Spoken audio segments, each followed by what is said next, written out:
y'all, it's that time of year that's Thanksgiving time. And what says Thanksgiving better than pumpkin pie?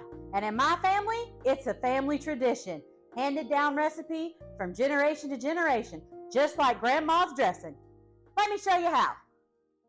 You will need the large can of pumpkin puree from the grocery store, a can of evaporated milk, a cup of brown sugar, cinnamon, that is cloves, ginger, and nutmeg. You will also need vanilla, 2 eggs, 2 of the deep dish frozen pie crust. First, we need to preheat the oven to 425 degrees. Now we're going to take a cookie sheet and our pie crust. We have to prep our pie crust and preheat. I'm going to show you how we prep it. We're going to pull them apart. Ta-da! And we're going to take a fork and we're going to poke a bunch of holes in the pie crust so that we have a nice even finish and no bubbles when we bake it.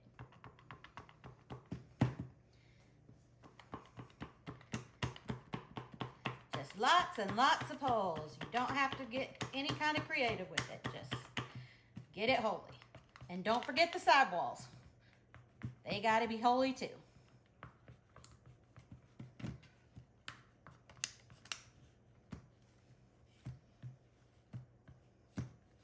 But do remember, this is aluminum foil underneath your pie crust, so you don't want to press too hard because you don't want to bust through to the bottom.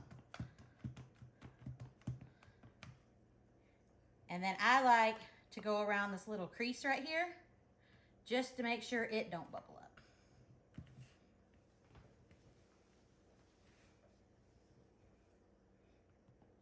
You're going to do this to both pie crust. Should look something like that when you're done. Now we're going to take these pie crusts and pop them in the oven until they're lightly brown. Keep a close eye on them because you overcook them, they'll be hard as a rock for your pie later. Now, on to the pie filling. First, we're going to take 2 eggs and crack them in our bowl.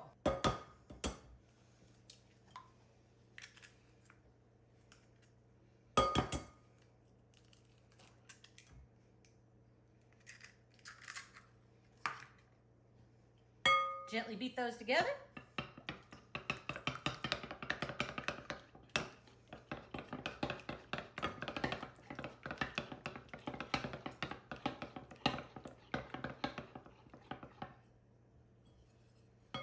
Now we're going to add our brown sugar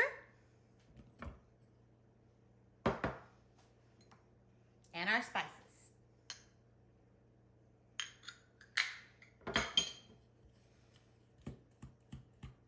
Now just lightly mix that all together.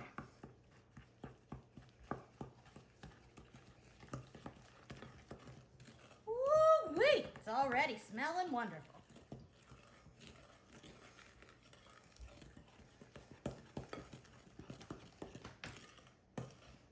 Now once we get that pretty brown, creamy consistency, looks like I got a couple clumps of sugar. You want to try to get those out. That happens sometimes with brown sugar. Just take your spoon and gently squish it down and it smooths right out. All right, now that we got that pretty brown, creamy consistency, we're gonna take our pumpkin and add it.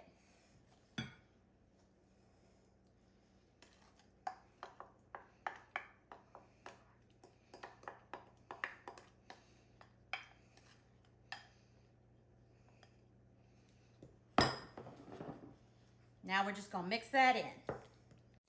I'm gonna mix it up. I'm gonna mix it up. I'm gonna mix it up. I'm gonna mix it up.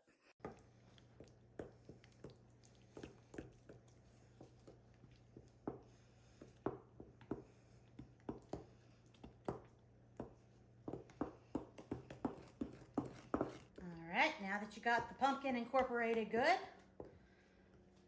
let's add the evaporated milk. You can add it bit by bit or all at once. I do it all at once and stir real slow.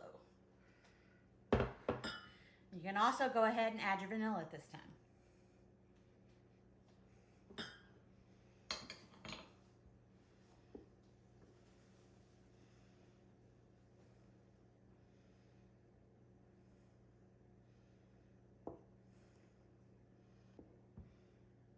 kind of go from the bottom and just curl it up to the top. Slowly mixing it. Oh, important tip. Don't forget to scrape the sides of the bowl as you go. Because sometimes that good stuff builds up on the side. We don't want to let any of it get away.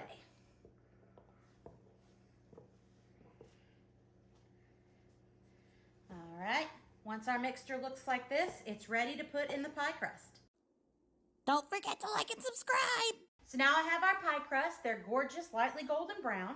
Now we're going to take our pie filling and pour it into our pies. Now we have enough filling for both pies, so just evenly distribute it between the two.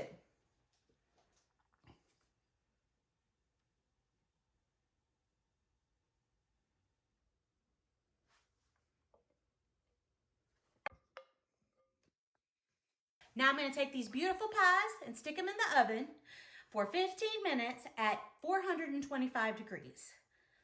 Then after 15 minutes, we need to change the oven to 325 degrees and continue to bake for another 45 minutes or until you can put a toothpick in the middle and the toothpick comes out clean.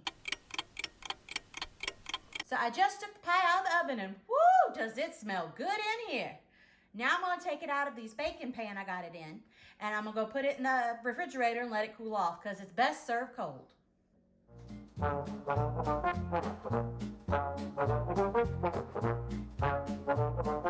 Now I got the pie out of the fridge. I'm going to cut me a slice and put some Cool Whip on top because nothing is better with pumpkin pie than Cool Whip.